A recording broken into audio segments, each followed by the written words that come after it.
नमस्कार मैत्रिणींनो, जागृतीच्या तांबा पितळ दुनियेमध्ये मी तुमचं स्वागत करते। आज मी तुमच्यासाठी घेऊन आली आहे आपली पारंपरिक आणि सुंदर अशी उतरंड। उतरण हे वंशवृद्धीचं प्रतीक मानलं जातं। हिची स्थापना का करावी आणि तिची पूजा कधी करावी आणि त्या पूजेचं महत्त्व काय आहे हे सगळं विस्तृतपणे सांगण्यासाठी हा थोडासा मोठा माझा व्हिडिओ आहे। मैत्रिणींनो, तो तुम्ही स्किप न करता पूर्ण बघा।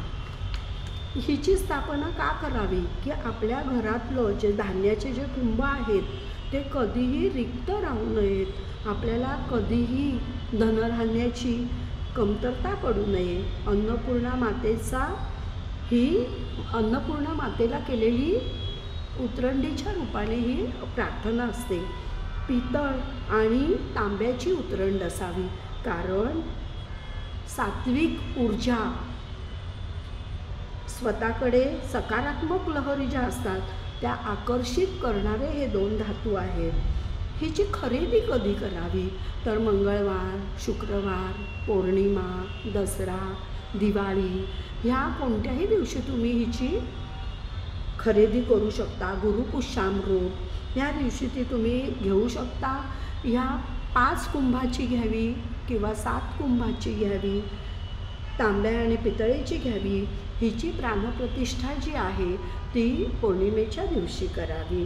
आणि पौर्णिमेच्या दिवशी जर तुम्हाला जमणार नसेल तर मंगळवार, शुक्रवार, गुरुपुष्यामृत, दसरा, दिवाळी ह्या दिवसांमध्ये तुम्ही हिची प्राणप्रतिष्ठा करू शकता। आता ह्या उतरंडीमध्ये मैत्रिणींनो काय भरावं तर हे जे 5 कुंभाची जी आहे तुम्ही 5 कुंभाची घेऊ शकता। 5 कुंभाची एक उतरंड अशा 2 ठेवू शकता। 7 कुंभाची उतरंड घेऊन त्याही तुम्ही देवघरामध्ये 2 ठेवू शकता।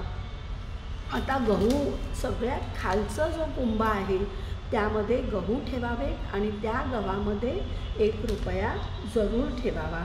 आपली भरभराट वर्षभर राहावी, धनधान्य आपल्याला वर्षभर पुरावं आणि ह्यासाठी गहू ह्यामध्ये ठेवावे। नंतरचा जो कुंभ आहे त्याच्यामध्ये तांदूळ ठेवावं, कारण तांदूळ हे लक्ष्मीचं प्रतीक आहे।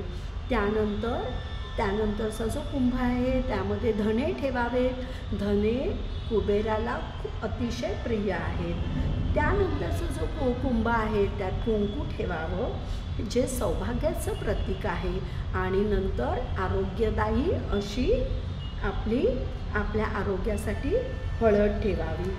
आणि देवी लक्ष्मीचा आणि अन्नपूर्णा मातेचा वास आपल्या घरात राहावा आणि म्हणजे सगळी भरभराट व्हावी ह्यासाठी ही उतरंड नक्की आपल्या घरामध्ये ठेवावी आणि तिची पूजा करावी।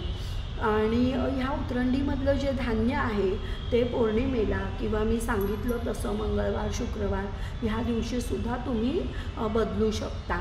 मग हे जे म्हणजे कुंभामधलं जे धान्य आहे किंवा साखर आहे हे तुम्ही आपल्या नेहमीच्या वापरातल्या डब्यामध्ये ठेवू शकता आणि ते वापरू शकता। म्हणजे त्याला देवाचा आशीर्वाद म्हणजे प्रसादच म्हणूया आपण, तो आपण आपल्या पोटात जाणार आहे किंवा आपल्याला मिळणार आहे। तर अशी जी ही उतरंड आहे पारंपरिक ती माझ्याकडे अगदी मोठ्या साईजपासून अगदी छोट्या, म्हणजे अगदी ज्यांचे देवघर जे आहे ते छोटं असेल तर त्यांच्यासाठी अगदी छोट्या पण मापामध्ये म्हणजे 3 ते 4 मापामध्ये साईजमध्ये माझ्याकडे उपलब्ध आहे।